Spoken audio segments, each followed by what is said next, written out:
Well, hello everybody, and welcome. Thanks for watching.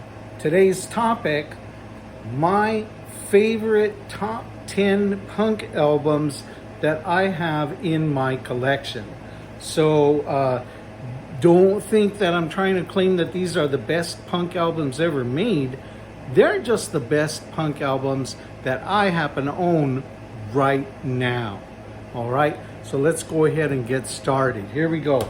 Beginning with number 10, the Misfits, their debut album. I can't try to claim that, I've had this in my collection for a long time or that this is an original pressing. It's actually a repressing that I picked up myself. Very happy to say I added this to my collection. Before I wasn't much of a Misfits fan. Who's never heard of them, right? Even just from the t-shirts walking around. But I recently started getting into listening to them. Believe me, it took me that long, right, to get on the program. But once I started giving them some attention and listening, good stuff. I love the whole Graveyard,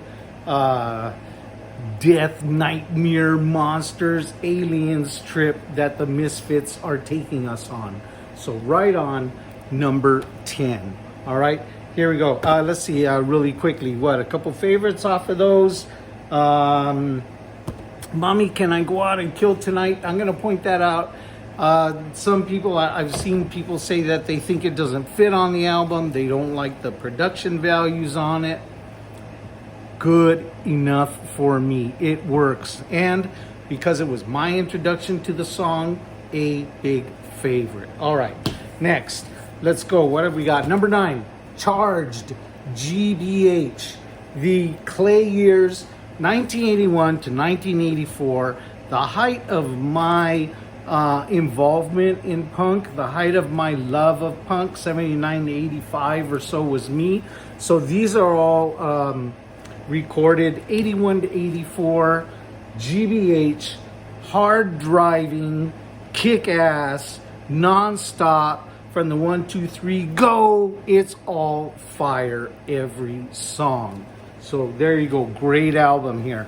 What do I like off of this? Necrophilia, General, Sick Boy, Time Bomb, City Baby Attacked by Rats, City Baby's Revenge, Diplomatic Immunity. Yeah, a lot of favorites on that. Number 9, I love it. Number 8, The Clash make a appearance. Clash debut album.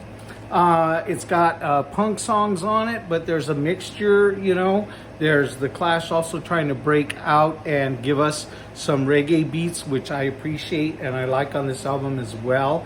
This is a reissue. It's not an original. I had an original, probably a first pressing back in the day, but that was taken away from me in the great album robbery of the 80s, which someday I'll tell you guys a story of, but today isn't that day. So The Clash coming in at number 8. Favorites, probably the same as yours, right? Clash City Rockers, love it. I'm So Bored with the USA. I used to sing I'm So Bored with UXA, which was another punk band at the time. Remote Control, I Fought the Law, I Love Career Opportunities, and then Police and Thieves, their take on the reggae classic. So here we go, number 8. Picking it up a little bit, Ramones, Leave Home, second studio album.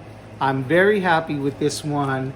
This is a first pressing of the album that contains the Carbona Not Glue song that had to be taken off in later pressings. So I love this Ramones, Leave Home. A couple of favorite cuts. What do we like off of there?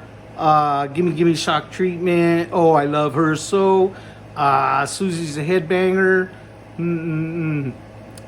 Swallow My Pride. Love that one. California Sun, of course. Gonna Kill That Girl. Fantastic album. All right, next up, what is this, number 6? Maybe. American Youth Report, compilation. This also was taken from me in the big album steal, the big album robbery of the 80s. I replaced it, lucky enough to find it. As soon as I found it, I jumped on it. Compilation album from right around 1981 or so. Contains Channel 3. They were my introduction to Channel 3. What else? Lethal Weapon is on here. Flesh Eaters, Bad Religion, Adolescence. All these bands on here. Lucky enough that I could replace that album. I love this album. Partly it's high on my list because of nostalgia and one of my early compilation punk albums. Next, number 5, I believe is number 5, The Brat, punk band out of East LA.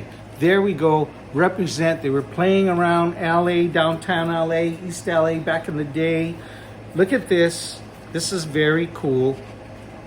Here's the insert that came with the album with the handwritten lyrics. Designed and art done by who?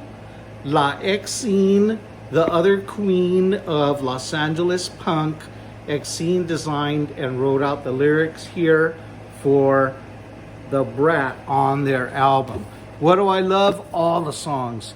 But I love Attitudes. Swift Moves, Starry Nights, my favorite off of here.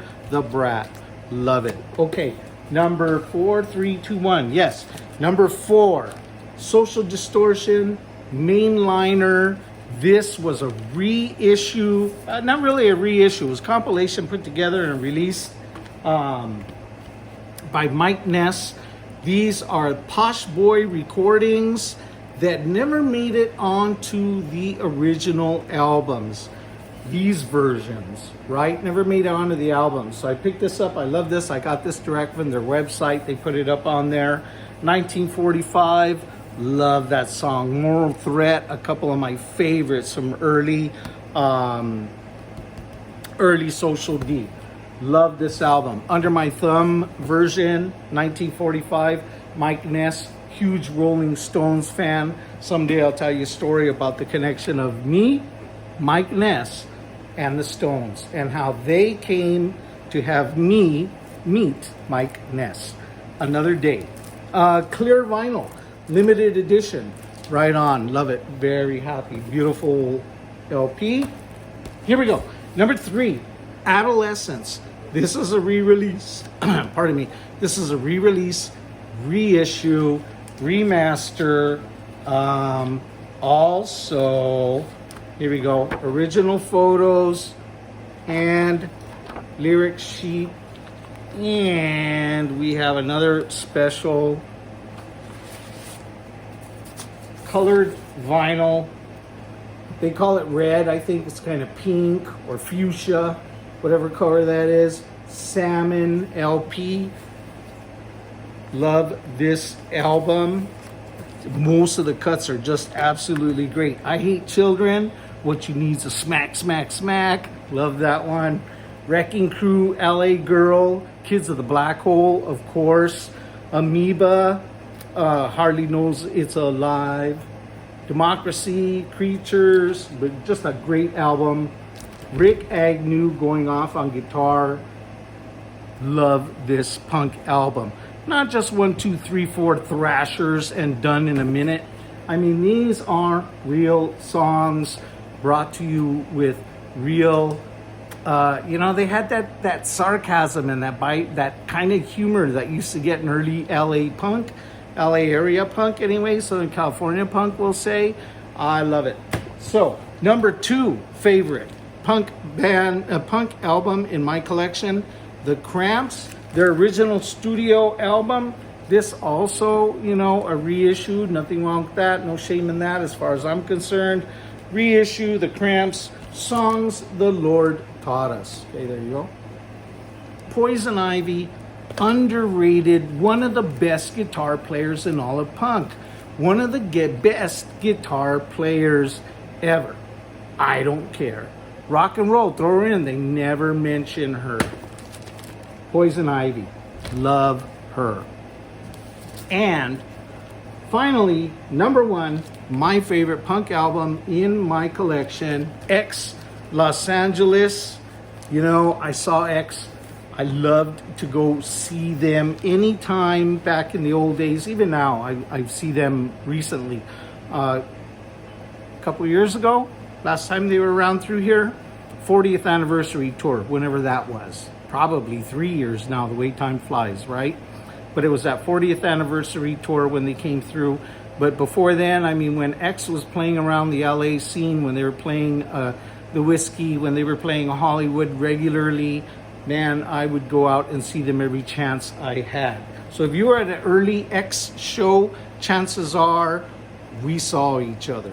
X, Los Angeles, what can I say? Exene and John Doe with their crossing vocals. Billy Zoom, again, one of my favorite punk rock guitarists. I love this album, of course, partly because of that nostalgia, partly because this band birthed me. We grew up through punk together. And so that part of that nostalgia is part of the reason why I love this album so much. But the songs themselves are strong enough, even if you take me out of the equation, right? What have we got? Look at this. How strong is this opening set of songs? Your phone's off the hook, but you're not. Johnny Hit and Run Pauline, Flowing in the Soul Kitchen, with Ray Manzarek playing organ on the cut. I mean, what an opening 3 songs on any punk album. Maybe the best opening 3 I would put up against any other punk album to come out of the early 80s. All right, so there you go. Number 1, XLA, kicking both doors open. Thanks for watching. See you next time. Peace.